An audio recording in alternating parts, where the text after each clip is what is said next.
Bonjour et bienvenue dans cette nouvelle capsule. Je suis très heureuse de vous retrouver.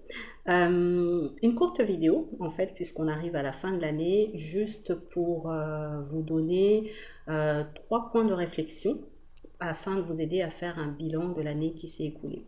Alors souvent, on a des choses compliquées, des tableaux, etc., pour essayer de voir quel a été son bilan.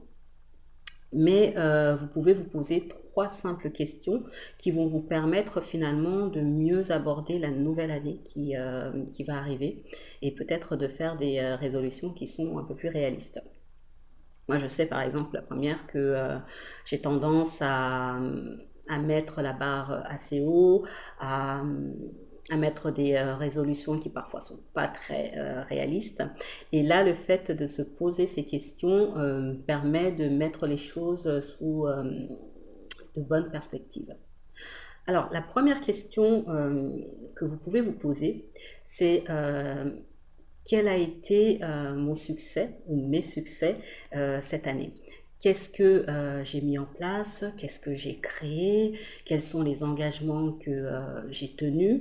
Les projets qui ont été aboutis et dont je suis fière. Souvent, ce qui se passe, c'est que on est vraiment assez, comment dire, négatif envers soi-même. On est toujours en train de se dire qu'on n'a pas réussi à faire tel et tel objectif, mais on ne regarde pas tout le chemin que l'on a accompli. Donc le fait de regarder votre calendrier et de voir tout ce que vous avez mis en place va permettre de vous dire que finalement votre année, elle n'a pas été si pourrie que ça. Et soyez fiers justement de ce que vous avez fait. Parce que généralement, on regarde le haut de la montagne et on ne regarde pas tous les pas que l'on a fait pour arriver en haut de cette montagne. Donc, notez les choses pour lesquelles vous êtes fiers, ce que vous avez accompli, ou ça peut être juste une chose pour laquelle vous êtes vraiment fiers. La deuxième question, ça va être quelles sont ou quelles sont les erreurs que j'ai faites, mais surtout, qu'est-ce que j'ai appris de ces erreurs et comment je ferai pour que la prochaine fois, je fasse mieux. Les erreurs sont vraiment très importantes parce que c'est ce qui nous permet vraiment d'apprendre. Euh, quand tout va bien, généralement, on n'apprend pas grand-chose. Par contre, quand on fait une erreur, du coup, là, ça nous permet de s'arrêter et de se dire, voilà, j'ai commis cette erreur, mais qu'est-ce que j'aurais pu mieux faire? Qu'est-ce que j'apprends de cette erreur?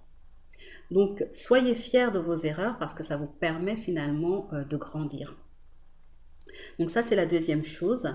Et la troisième chose, qui est peut-être la plus importante, c'est quelle est la chose ou les choses à laquelle ou auquel je peux laisser partir.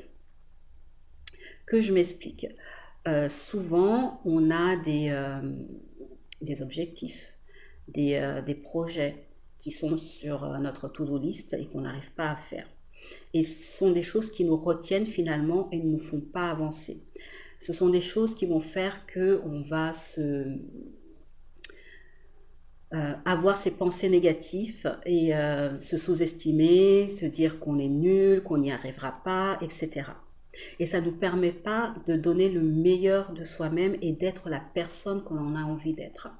Donc posez-vous la question de quelles sont les choses qui me rendent triste, quelles sont les choses qui me mettent en colère, qui me font honte également, et est-ce que je suis prêt à laisser tomber ces choses-là? Parce que ces choses vous retiennent finalement et ne vont pas vous faire avancer. Quand je parle de choses, ça peut être également de personnes. On peut avoir dans son entourage des personnes qui sont toxiques et qui ne vous font pas du bien, qui se disent être vos amis, mais qui finalement, quand vous regardez, passent leur temps à vous faire du mal, à vous sentir mal dans votre peau, alors que ce n'est pas ce qu'une amitié est censée être. Donc, est-ce qu'il ne vaudrait mieux pas laisser tomber cette relation? Donc, posez-vous ces 3 questions. La première, quels sont les succès, le ou les succès dont je suis fière cette année? Quelles sont les erreurs que j'ai commises et surtout, qu'est-ce que j'en ai retiré comme leçon? Et troisième chose, quelle est la chose à laquelle je suis prêt à laisser tomber, à abandonner afin d'avancer? Et vous verrez qu'en vous posant et en écrivant surtout les réponses à ces questions, ce qui va se passer, c'est que vous allez regarder votre année de manière objective et vous dire que finalement, votre année n'a pas été si nulle que ça, même si vous ne le pensez pas. Et vous pourrez mettre des objectifs pour l'année suivante qui seront réalistes et qui vous feront vraiment plaisir. Donc voilà, j'espère que cette vidéo aura été utile.